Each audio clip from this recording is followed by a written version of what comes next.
Nduguti havana mhosva baba siyanai nawo maslenda amatuki nduri Chico Boys. Aiwa ndasangana mukoma wangu Don Boy long time koma Don Boy aiwa ndakawaza kaka ari from 2019 vachimufana wangu ichi rova grind aiwa ndova nese straight out UK varipo pa Birmingham vari kuzosimbisa show vaya kuzoona kuti vapfana vari kuita sei straight from dusty streets of Mbare pandakasangana pamatapi vandambosangana zvangu kare pajoza vakapa this time tiri muno mu Birmingham mu UK.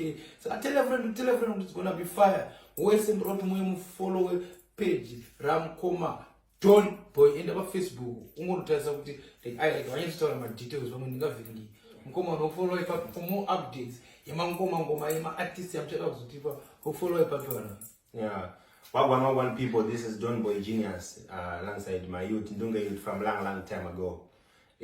Kana muda kufollow Don Boy munoenda pa Facebook page ranzi Don Boy Genius, Instagram yakanzi Don Boy Genius, TikTok Don Boy Genius. Take update everything about my streets on Facebook kunyanya mazim celebs edu.